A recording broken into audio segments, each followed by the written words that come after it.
با ئێستاش باز لە پرۆتۆکۆڵی TCP IP بکەین یاخود مۆدڵی TCP IP بکەین با بێمە لاپەڕێکی تازە چکە ئەمە پێویستی بە فۆکەسی زۆرە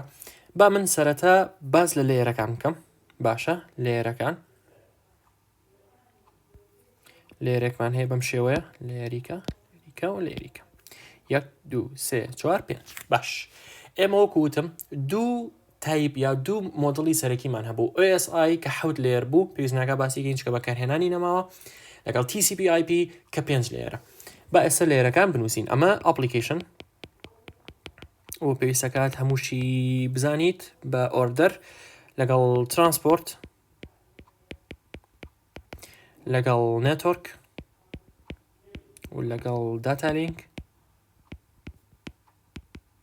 و لەگەڵ فیزیکال زۆر باشە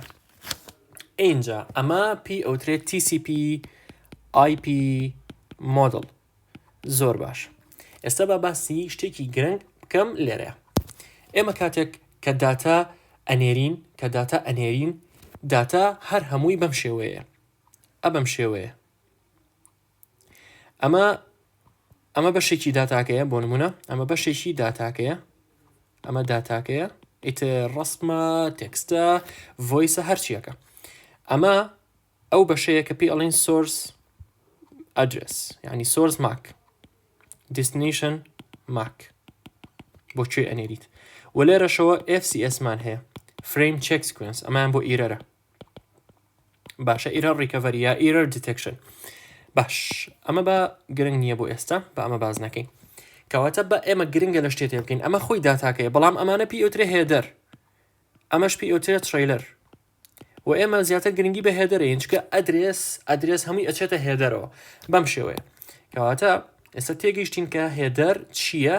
و ترێلەر چییە و داتاکە چۆن ئەڕوات سەرەتا باسی لێرەکان بکەین ئەپلیکیشن لێر کە یەکەم لێرە تۆ بەرکەوتنە هەیە لەگەڵ کەواتە یوزەرمان هەیە لێرە باشە ئیمێڵەکەت کردوێتەوە ئیمێڵەکە نووسیت براوسەرەکەیت یوتیوب ئەکەیت هەرچیەکە ئینستاگرامە هەرچیەکە ئەوە پی ئەوترێ ئەپلیکیشن لێر کە ئیتر بەر ئینتراکشنی ڕاستەخۆی لەگەڵ ئێوەیە هەیە یوزەر داتا ئەنێرێ بۆ ئێرە ئەمە داتاکە هاتە ئەپلیکیشن لە ئەپلیکیشنە کۆمەڵێک پرۆتۆکۆڵمان هەیە کە پێویست ناکە ئێمە بچینە زۆر قوڵاییەوە بەڵام گرنگە بزانن کە ئیتر لە هەر لێرێکە و داتاکە گۆڕانکاری بەسەرایەت ئەو گۆڕانکاری پێی ئەڵێن ئینکاپسولیشن واتە پێچانەوەی داتاکە بە هێدەری هەر لێرێک چونکە لە هەر لێرێکە و هێدەرێکی تازەمان بۆ دروستە بێ بەم شێوەیە ئەمە پێوترێ ئینکاپسولیشن باش داتا کاتێکێتە ئەپلیکیشن کۆمەڵێک پرۆسێسی بەسەرایەت پاشانێتە سەر ترانسپۆرت ئەوەیە کە ئایا داتاکە بە TCP ئەڕوات یاخود بە UDP باشە کەواتە یا ئەوەتە بیتی TCP ئەچێتە سەر هێدەری داتاکە یا ئەوەتە بیتەکانی یا سفرویەکی UDP ئەچێتە سەر هێدەری داتاکە ئێمە گریمان لەم حاڵەتەیە بە TCP چکە TCP بەکارهێنانی زۆرە پاشانێتە سەر نێتۆرک لە نێتۆرکە گرنگترین شتمان بۆ دەستەبەر ئەکرێ ئەویش پێوترێ ئینتەرنێت پرۆتۆکۆڵ IP چکە ئێمە بەبێ IP ناتوانین لەناو نێتۆرکە هیچ پارتیسپێتمان هەبێت بە هیچ شێوەیەک کەواتە ئەمە داتاکەیە ئەمە ئەگەر داتاکە بێ و ئەگەر TCP و هەموو شتێکی لێرەیە بێ دوو خانەمان بۆ دروستە بێ لێرەیە کە سۆرس IP لەگەڵ دستنیشن IP کەواتە بۆ شو ئەچێ و لە شۆشەوە هاتووە IP ئەم کۆمپیوتەری ئێستا IP ئەم مۆبایلی ئێستا و بۆ کوێش ئەچێت بەم شێوەیە و لە لێری داتا لینکە ئیتر لێرەوە گرنگیمان بۆ دروست ئەبێ بۆ MAC ئەدرێس Media Access Control چونکە MAC ئەدرێس پی ئەڵێن Layer 2 ئەدرێس باشە وەکووتمان MAC ئەدرێس چیە Media Access Control 48 بێتە و built-inە لەسەر ئینتەرنێتەوە ئینتەرفەیس کارتەکەی و بەشێکی لەلایەن کۆمپانیەکانەوە دیاریکرێت بەشێکیشی لەلایەن بۆ نمونە لە ڕاوتەرەکانە ئینتەرفەیسە لە هەنێ شوێنە ئیتر ستاتیکی تۆ ئەتوانی کۆنفیگەری بکەیت مەبەستم کۆمپانیاکەیە کە ئەتوانن کۆنفیگەری بکەن نەک خۆت ناتوانی دەستکاری MAC ئەدرێسکەی بە هیچ شێوەیەک بۆیە MAC ئەدرێسی هیچ ئامێرێک لە ئەمریکی تر ناچێت لە هەموو دنیاە بەم شێوەیە ئێمە MAC ئەدرێسیشمان بۆ جیابێت کە داتاکەی تر ئاوای لێت باشە ئێستا تر لێرە گرنگی بە IP ناینچکەی تر IPەکەش بەشێکە لە داتاکەی تر ئینجا لێرە گرنگی بە سۆرس MAC لەگەڵ دستنیشن MAC ئەمە ئیتر ئێستا داتاکە ئەمە هێدەرەکانیەتی داتاکە بەم شێوەیە بەم هێدەر و تریلەرە ئەمەش FCS وەکوتمان بۆ فریم چێک سکوێنس بۆ ئیرە ڕیکەڤەریە ئەم داتایەتە فیزیکال یا ئەوەتا لێرەیە بە وایر ئەڕوات یاخود لێرە ئامێرێکمان هەیەش سەرچاوەیەکمانێ بۆ مانەکات بە سیگناڵی موگناتیزی و بە وایرلێنس ئەڕوات ئەمە PLN TCP IP مۆدل کە لە 5 لێر پێگاتوە لە هەر لێرەکە داتاکەمان هێدەر و تلێری وەزیە ئەبێت و بە هەمان کریتێریا بە هەمان کۆنسپت بە هەمان شێوە لە بەرامبەریشە کاتێکە ئەم داتای بۆ نمونەیەتە ئەم کۆمپیوتەرەی ئێرە باشە بۆ نمونە ئەمەش فیزیکاڵە باشە ئەمە داتا لینکە ئەمە نێتۆرکە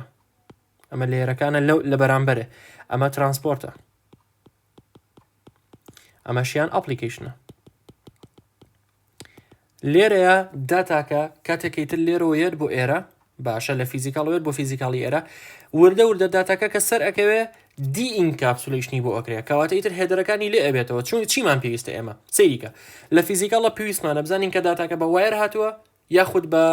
وایرلێس هاتووە ئەمە لە فیزیکاڵە چکەیتر لە فیزیکاڵ تۆ هێردوێرێکە هەیە یاوەتا بە وایر وەریەگرێ یاوەتا بە سیگنال وەریەگرێ سیگناڵی کاورۆمۆگناتیزی وەریەگرێ ئەیگۆڕێتەوە بە کارەبە ئەیگۆڕێتەوە بە بیتس ئەیگاتەوە بە 0 و 1 کە بۆ بە 0 و 1 داتاکە لە داتا لینکە دی ئینکاپسولیشن بۆ ماک ئەدرێسەکانەکە ئیتر ئاڵەیە لە فلان شوێنەوە هاتووە هاتووە بۆ ئێرە کەواتە ڤێریفیکیشنێکیشی بۆ ئەکە پاشان ئەچێتە لێری نێتۆرک کە ئیتر سەری آیپەکە ئەکا سۆرس و دستنیشن پاشان دی ئینکاپسولیشنیشی ئەوە ئاکات ئیتر داتاکە هێدەرەکەی تەنها TCP UDPەکە ئەمێنێتەوە یا ئەوتا TCP تا UDP ئەمەش لێرەیە دووبارە دی ئینکاپسولیشن ئەکرێ بۆ TCP UDPەکە پاشان داتاکە خۆی ئاکشەلی داتاکە ئەچێتە ئەپلیکیشن و لە بەرامبەر یوزەرەکەی ترە دەرئەکێ ئەمە پرۆسەی گواستنەوەی داتایە لە نێتۆرکی هەموو دنیاە بەم شێوەیە چونکە ئێمە هەمومان بە پرۆتۆکۆلی TCP IP ئۆپەرێشن ئەکەین بەم شێوەیە سەرەتا داتا لە بەرامبەر کاتێ سێندەرە ئەمە سێندەرە لێرە باشە ئەمیش لێرە ڕیسیڤەرە